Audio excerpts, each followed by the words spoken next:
Some surprisingly poor quarterback play throughout the entire Big Ten over the weekend. How did your quarterback do? We'll do some Monday armchair quarterbacking right now. Locked On Big Ten starts now.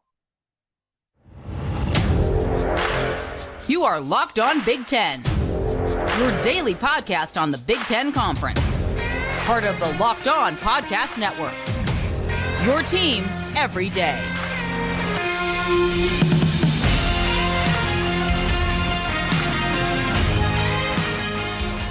Welcome to Locked On Big Ten. I'm Craig Sheeman. Thank you for making us your first listen each and every day. We are free and available wherever you get your podcasts and on YouTube. It's part of the Locked On Podcast Network, your team every day. And it's brought to you by FanDuel and FanDuel's Sportsbook, the official sportsbook of Locked On. Make every moment more right now. New customers can bet $5 and get $200 in bonus bets guaranteed. Visit FanDuel.com/LockedOn to get started. On today's show, we're going to look at literally half of the quarterbacks in the Big Ten I thought were pretty poor this past weekend. Some of them a little concerning, to be honest. Then there's some good. We'll finish with some good vibes as well and give some kudos to whoever deserves it. Plus our Big Ten Top 10, my top 10 observations of the weekend from the Big Ten. Be sure to subscribe and follow Locked On Big Ten for free wherever you get your podcast. That way you'll get the latest episode of this podcast as soon as it becomes available each and every day. All right, as I said, some concerning play over the weekend. Let's get into it. Let's start at Michigan. Yes, JJ McCarthy, a generational quarterback, threw a career-high 3 interceptions in the 31-6 win over Bowling Green. By the way, love the new stadium LED lights at the Big House and the all-blue unis in a night game. I thought looked spectacular on TV Saturday night. How about you? But I couldn't help but think if they were playing like a Penn State or maybe if they were playing Ohio State with that effort, I don't know that they would have won the game. They very easily could have lost. Take a positive out of it, of course. JJ McCarthy did find Roman Wilson for a touchdown. That's like becoming a thing now between these guys. Let's see. First game, Wilson had 3 touchdowns. The second game, he had 2, and this one he had 1. So 6 touchdowns in 3 games already. Obviously, he's J.J. McCarthy's favorite receiver at this point. And, of course, good news for the Wolverines. Jim Harbaugh returns from his 3-game suspension as the Wolverines host Rutgers on Saturday in their Big Ten opener. So there is that. In the Penn State game at Illinois, the Nittany Lions won 30-13. Drew Allar was pretty mediocre. Look, I've been pretty high on Drew Allar right out of the box this year. A lot of you agree with me. A lot of you wrote, hey, come on. Drew Allar's not better than JJ McCarthy. I took a little bit of heat for it, but I made a stand, made a comment, as you do too. Anyway, he was pretty mediocre in this Illinois game. It was his first road start, I should say, for Penn State. He completed 16 of 33 passes, no touchdowns. But Penn State won the game because Luke Altmyer for Illinois was even worse. He threw 4 interceptions in this game, and the Fighting Illini really didn't have much of a chance against Penn State in this game. Let's go to Michigan State. Noah Kim. He only completed 12 passes on the day, 12 of 31, and he only averaged 4.4 yards per attempt. That is woefully low. And he threw an interception. And on the other side, their opponent, Washington, which just crushed them 41-7. Michael Penix Jr. was lights out as he continues his march toward the possible Heisman. He had 4 touchdown passes, 473 yards. Noah Kim had to be looking at that going, wow, I want to be that someday. And he can be. He just had a bad day this Saturday. And, of course, Mel Tucker continues his suspension with the Spartans. Another game that I got a good look at the quarterback play, and I think Minnesota, you Golden Gopher fans, you got to look at quarterback. I don't know if you have any better options right now. You go to North Carolina, you lose 31-13. You get to see another quarterback who is a Heisman candidate, and he just lit it up for over 400 yards. Other than that, if that's possible, I thought the Minnesota defense made some pretty good plays in that game. And I think Minnesota wasted a nice rushing attack because Athan Kaliakmanis can't seem to create anything downfield. He can't create plays. He can run the offense. He can do what he's supposed to do, but he can't create anything and get that team rolling. He only completed 11 of 29 passes and threw an interception in the game. Is a problem. Ben Bryant only completed half of his 34 passes in Northwestern's 38-14 loss to Duke. Look, he also threw an interception, had a QBR of 24. Not a good day, but probably not all his fault. Look, the Cincinnati transfer, the Wildcats, they got a lot going on that's not good. All right, they got a lot to overcome. This probably wasn't all his fault. And, oh, by the way, Duke is good this year as well. Iowa beat Western Michigan. They beat them 41-10. Good job, Iowa, getting over that 25-point threshold for the first time all year. This game was 14-10 at the half. Great job by the defense all day long. 10 points in the first half, a shutout in the second half. Nice job, Iowa defense. Iowa defense has been solid for years. Offensively, that's the most points they've scored in years. So that was pretty good. Everybody should be happy with it. However, if I may be a fly in the ointment, I don't know. Cade McNamara, did he look right to you guys? He barely crossed 100 yards passing in this game, and he threw a couple of interceptions. The story was he practiced all week for the first time all year. As you know, he's been battling the quad all summer long. He fake pumps too much. That gives the defense a chance to get a step in the direction where he's going. He's a hair late. His windup is slow. And I'm not sure how healthy the quad is, although there was no limping. But something's just not right. He threw a couple interceptions in this game. He was late on what would have been a sure long touchdown pass near the end of the first half. I'm not sure. Running back LaShawn Williams did save the day, though. He averaged over 12 yards a carry for Iowa, so good job to him. And again, that Iowa defense, I can't praise enough. Bad news for Hawkeyes fans. Of course, if you watch the game, Luke Lachey, they're all everything tight end, future NFLer, looked like he suffered a pretty bad injury on the right ankle, lower leg. There appeared to be, I was watching it live, there appeared to be some displacement. I don't know if they got it back in. I don't know if we'll find out shortly what the deal is for him, but it looks like he's going to be out a long time, left on crutches as well. And then Eric All, who got the transferred in from Michigan. Cade McNamara is not utilizing his former teammate. He had one catch for 34 yards. Where is he? This is his opportunity to shine. But the good news is, and there is good news here, Hawkeyes fans, you guys are 3-0. 3-0. That's pretty good. So got a big game against Penn State. That's the whiteout game next week on national TV. What a great schedule there is for Big Ten football coming up this weekend. Fantastic. So we can't wait for all that. We're going to dive into that as the week continues. We'd love to hear your comments on what I thought was some poor quarterback play around the Big Ten. Hit me up on Twitter at Talk Big Ten. Also, you can hit me up on comments here if you're watching on YouTube. That is always very welcome. And not all quarterback play was bad. There's some good quarterback play in the Big Ten. All that coming up next right here on Locked On Big Ten.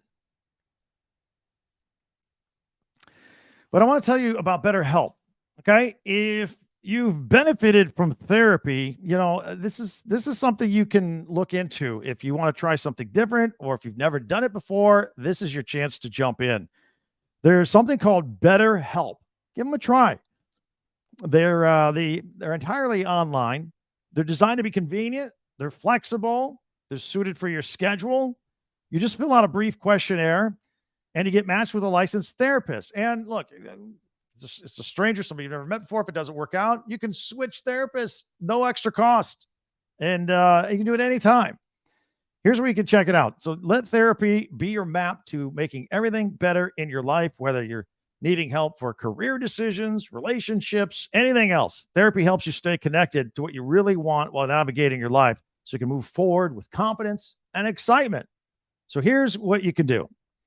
Go with BetterHelp. You can visit BetterHelp.com/LockedOnCollege today and get 10% off your first month. That's BetterHelp, HELP.com/LockedOnCollege. So again, it's fantastic. I recommend it. BetterHelp. One more time. It's BetterHelp, HELP.com/LockedOnCollege. Okay, so there was some good quarterback play. I don't want to be all too negative here coming out of the box at the beginning of the week, so let's get into it a little bit here. There were some very impressive quarterback performances throughout the league. First of all, let's start with Ohio State. Now, we focused a lot of attention on Ohio State, And their quarterback battle they had all summer long going into the early games. In fact, the first game, it wasn't even settled between Kyle McCord and Devin Brown. And then all of a sudden, it looked like Kyle McCord was starting to have some separation. So last week, Ryan Day said, guess what? He's the starting quarterback moving forward. And he responded big time this weekend against Western Kentucky. The Buckeyes rolled it up 63-10. In fact, they scored 35 points in the second quarter. That's hard to do. I don't care what level of competition you have.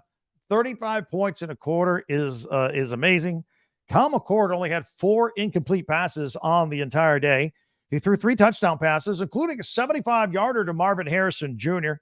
McCord tallied 318 yards. And now the Buckeyes get that out of the way.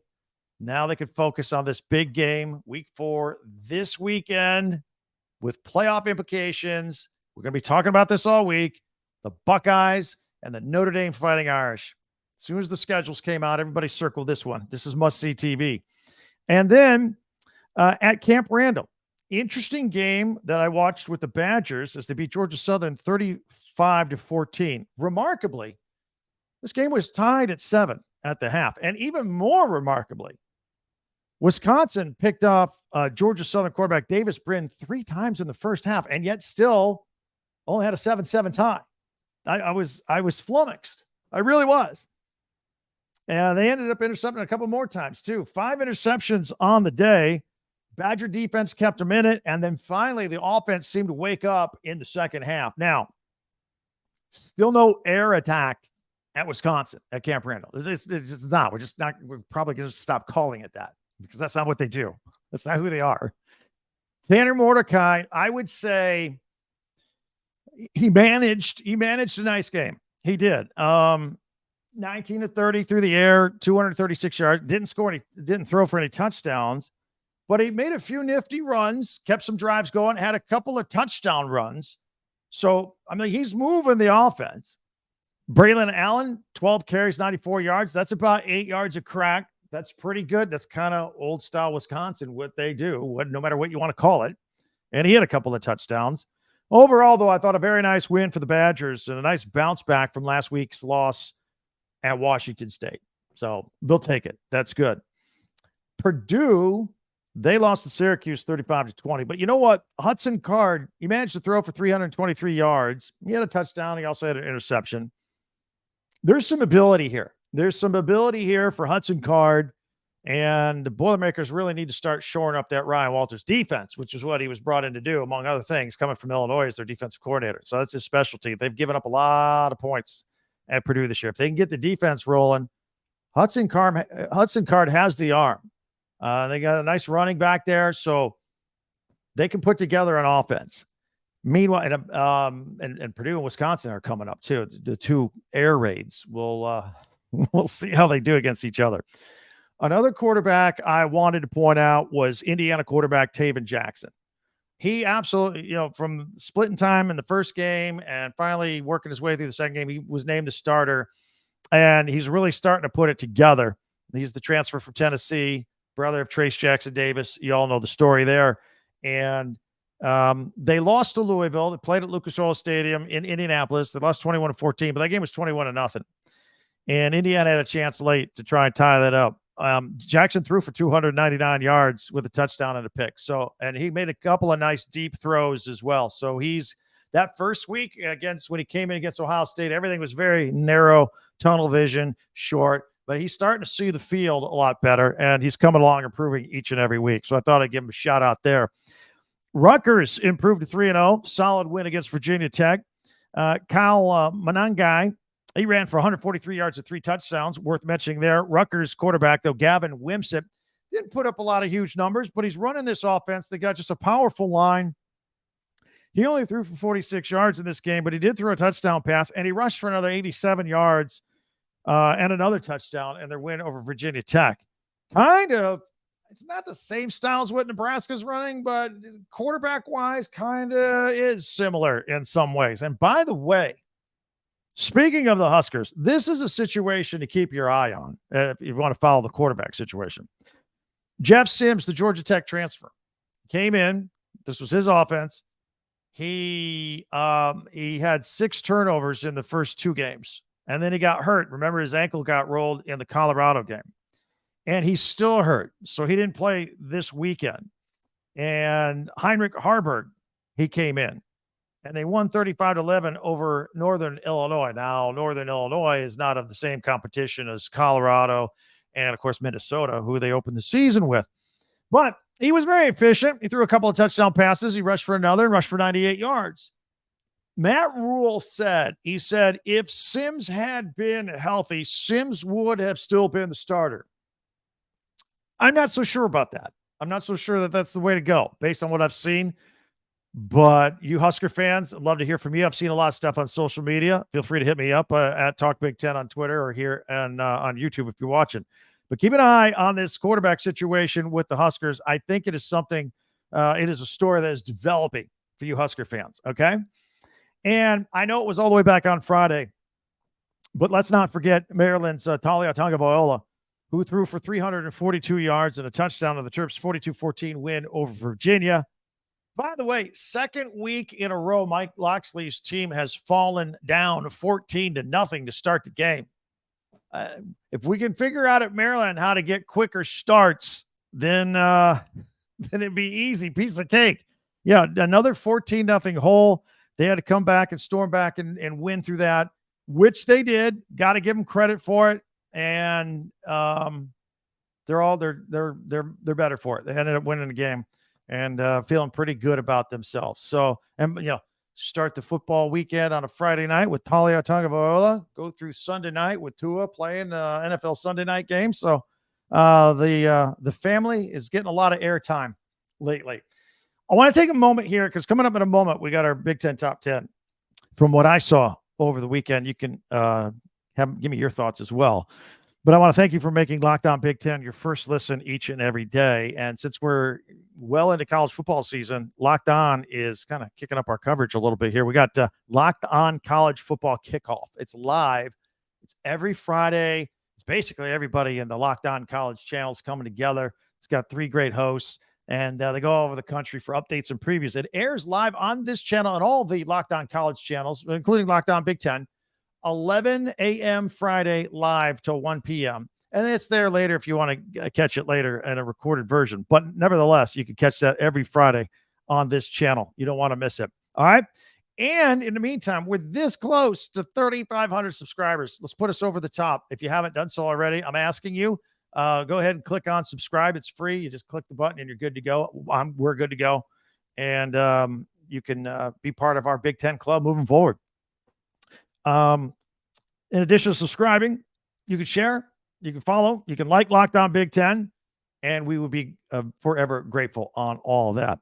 In the meantime, we will take a look at our Big Ten Top 10, the top 10 things I witnessed this weekend throughout the Big Ten. I will share them with you as we continue right here on Locked On Big Ten. But I want to tell you about something that is really cool. I like Athletic Brewing Company. What is it? Well, they've completely changed the non-alcoholic beer game. They make non-alcoholic beers that actually taste good, full flavor, well-crafted, just like a full-strength beer. Plenty of taste to these things.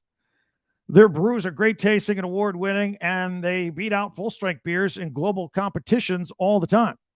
They brew over 50 styles of craft non-alcoholic beer, including IPAs, Goldens, sours, anything you can think of, they do. They're consistently releasing limited edition flavors as well. They're always experimenting with new styles and flavors to add to the variety, and it's just a fantastic product. And they are fit for all times because, again, it's non-alcoholic. So you can go to your kids' event. You can drink there. No alcohol. You can listen to this podcast, alcohol-free. All right? You can do some yard work. You can work out. You can drink it. Tastes great. All right? And no hangovers. Literally fit for all times. You can find Athletic Brewing Company's non-alcoholic brews in a store near you or buy online at athleticbrewing.com. And guess what? If you are a first-time customer, you can use the code Locked On and get 15% off your first online order. That's Locked On, LOCKEDON, at checkout for 15% off athleticbrewing.com. Near beer, exclusions and conditions apply. Athletic Brewing Company, fit for all times. All right, so I always make observations on my top 10 observations throughout the week. We're going to put them here on screen. Speaking of on screen, if you see on the bottom, we got a brand new website, very proud of, called talkbig10.com. Very easy to remember. It's the number 10, talkbig10.com. Just like our Twitter handle, X handle is the number 10, talkbig1010. So everything we do is off of that. So check it out. I would really appreciate it. So let's put on the screen here. And we got our top 10 things that I observed over the weekend in the Big Ten. First of all, I got an honorable mention. Okay. This is Indiana running back Jalen Lucas, 127 yards from scrimmage versus Louisville. He's the best athlete on their team and very productive on Saturday. Now let's get to the top 10. We'll start at number 10. I want to give some run to Nebraska quarterback Heinrich Haarberg. As I just told you, he came in for Jeff Sims. 2 passing touchdowns and a rushing touchdown versus Northern Illinois. Very solid effort there. Also, let's make this full screen. I want to add at number 9, Purdue wide receiver Abdur Rahman Yassin had a great day, 10 catches, 114 yards versus Syracuse in the loss. But certainly Purdue has had a nice string of high-end wide receivers over the year, and it looks like it is continuing. At number 8, I want to give some love to Michigan running back Blake Corum. Again, we led off the program today talking about how JJ McCarthy had an off day with 3 interceptions. Well, Blake Corum had 12 carries for 101 yards and 2 touchdowns in the game on Saturday night. Elsewhere, Maryland kick returner Braden Wisłowski. That's right. He had a 98-yard kickoff return for touchdown. This is something you just don't see anymore. All the fair catches and all the rules to protect people. You don't see good kickoff returns anymore. Well, this one was 98 yards to the house. And I want to put his teammate in at number 6, Maryland defensive back Tarheeb Steele. 2 interceptions versus Virginia in that game. Congratulations to him. And at number 5, Ohio State wide receiver Marvin Harrison Jr.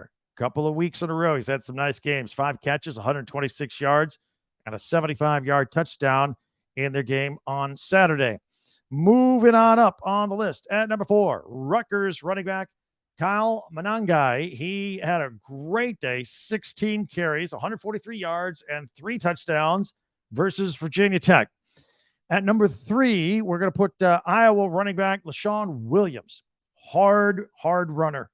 12 carries, 145 yards, averaging over 12 yards a carry. And again, with Cade McNamara not playing that great, they really needed that strong running game at Iowa, and he came through. All right, my top 2 are defensive plays here. At number 2, the Penn State defense. 4 interceptions of Luke Altmyer and the Illinois quarterback on Saturday for that win.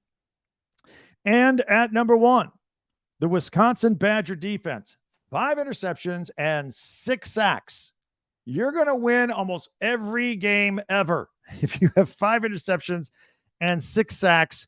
So congratulations to them. That is pretty nice. A nice effort defensively in that game against Georgia Southern, in which they won. So that is our top 10. We do that every Monday, our Big Ten top 10.